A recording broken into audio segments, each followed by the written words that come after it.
तो भगवान, आप किसी गृहस्थ के द्वार पर या तो जाते नहीं हैं, जाते हैं तो केवल उतनी देर के लिए ठहरते हैं जितनी देर में एक गाय की धार कढ़े, गाय दुही जाए। पर भगवान, इस नियम को मेरे साथ मत रखना, जब तक मेरी अंतिम श्वास है तब तक आपकी सन्निधि हमें प्राप्त हो। ये कहने का भाव है। आप हमारे ऊपर कृपा कीजिए। मरने वाले को क्या करना चाहिए, इसका समाधान कीजिए। श्री शुक उवाच, हे राजन, यह आपका प्रश्न वरीयान है। वरीयान माने सर्वोत्कृष्ट, सर्वश्रेष्ठ प्रश्न है, और इसमें सारे संसार का हित समाया हुआ है। इसका मतलब है आपके अपने कल्याण में तो कोई संदेह ही नहीं। भक्तिमती माता के गर्भ से जन्म, भक्तों के वंश में जन्म, गर्भ में ही भगवत साक्षात्कार, गर्भ के बाहर भगवत साक्षात्कार, और चित्तवृत्ति का श्री कृष्ण में लग जाना, गंगा जी का आश्रय ले लेना, और इतने ऋषि महर्षियों के द्वारा तुम्हारे कल्याण का संकल्प कर लेना।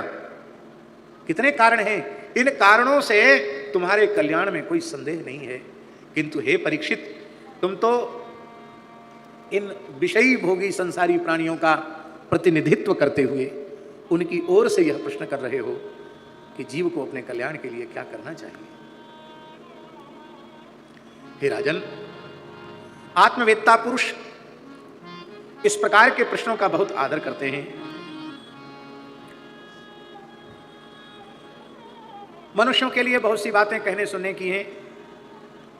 उन सब बातों में यह बात सबसे श्रेष्ठ है कि हम मरने वाले हैं और हमें अपने कल्याण के लिए क्या करना चाहिए।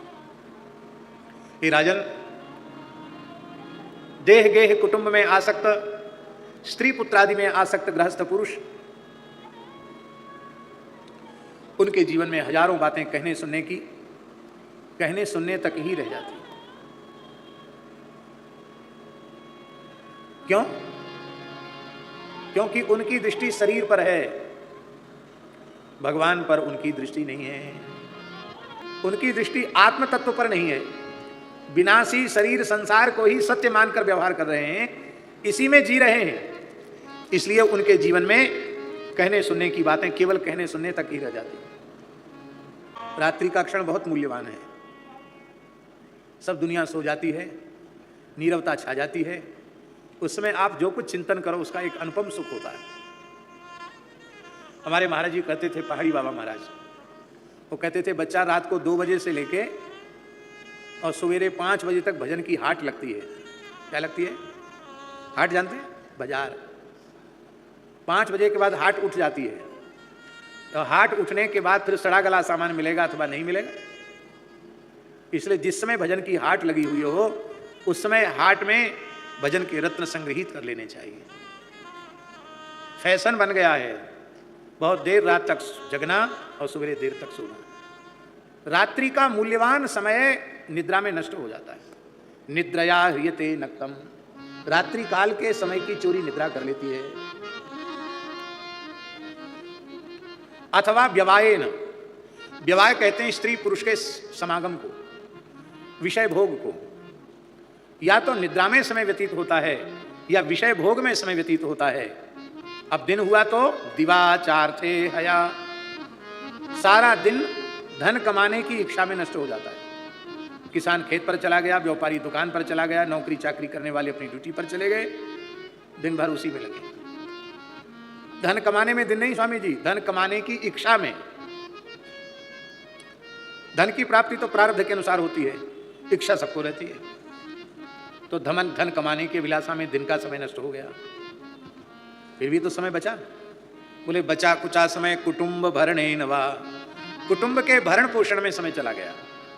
शरीर, संतान, पत्नी आदि जितनी भी वस्तुएं हैं वे सब नाशवान हैं, पर उनको भोगने में मनुष्य इतना मतवाला हो जाता है। निधनम पश्यन् अपि न पश्यति, मृत्यु को देखता हुआ भी वो नहीं देखता है। मेरी ऐसी मान्यता है, भारत की मिट्टी में जन्म लेने वाला व्यक्ति नास्तिक नहीं हो सकता। इतनी पवित्र मिट्टी है। क्या कहना है।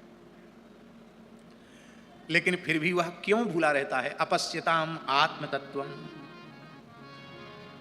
क्यों अपश्यताम आत्मतत्वम? बोले तेसाम प्रमत्तो निधनम पश्यन्नपि न पश्यति। विषयों को भोगने में इतना मतवाला हो जाता है कि अपने निकटवर्ती लोगों के विनाश को देखकर भी अपनी मृत्यु को भूला रहता है। इसलिए हे राजन, तुमने जो प्रश्न किया कि मरने वाले को क्या करना चाहिए, इसका सरल समाधान यही है, हे राजर्षि परीक्षित, यदि इसी जन्म में उस अभय पद को प्राप्त करने की इच्छा है तो सर्वात्मा विश्वात्मा सर्वशक्तिमान भगवान के मंगलमय चरित्रों का श्रवण करना चाहिए, उनके नाम रूप गुण लीला का कीर्तन करना चाहिए और चलते फिरते उठते बैठते खाते पीते सोते जगते हर समय उनका पवित्र स्मरण करना चाहिए। मरने वाले को यही करना चाहिए। मरने वाले को 3 काम करना चाहिए: श्रवण, कीर्तन और स्मरण। स्मरण किसका होता है? जिसके प्रति प्रेम होता है उसका स्मरण होता है। श्रवण और कीर्तन से प्रेम जागृत हो जाता है, और जब भगवान के प्रति प्रेम जागृत हो जाता है तो उनके चिंतन का फिर प्रयत्न नहीं करना पड़ता, फिर तो उनका चिंतन एकदम सहज बनने लग जाता है। अंते नारायण स्मृति ही, अंत में भगवान की याद आ जाए। देखो, मृत्यु के क्षण में उसकी याद आती है जिससे हमारा प्रेम होता है। शरीर संसार की प्रियता समाप्त हो, भगवत प्रियता प्रकट हो। ज्ञान से हो तो,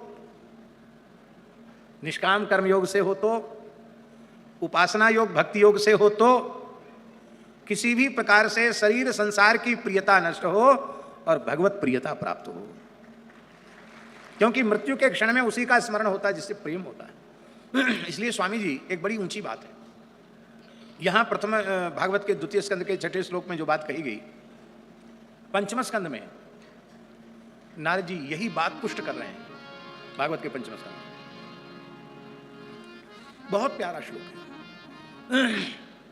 हमसे यदि कोई पूछे कि तुम्हें पंचम स्कंद में सबसे प्रिय श्लोक कौन सा लगता है तो हम यही बोलेंगे। देवर्षि नारद जी कह रहे हैं, यथैहि का मुस्मिक काम लंपटा, जैसे ऐहिलौकिक पारलौकिक भोगों का लालची मनुष्य सुतेषु दारेषु धनेषु चिंतन, स्त्री पुत्र धन आदि की चिंता करने वाला लौकिक पारलौकिक भोगों का लालची मनुष्य जैसा मरने के नाम से घबराता है, डरता है, ऐसा ही मृत्यु से भय यदि भजन साधन सत्संग करने वाले को हो जाए तो नारद जी कहते, मेरे विचार से उसने अपने जीवन में जो कुछ साधन किया वह कोरा श्रम ही साबित हुआ, उसके हाथ कुछ नहीं लगा।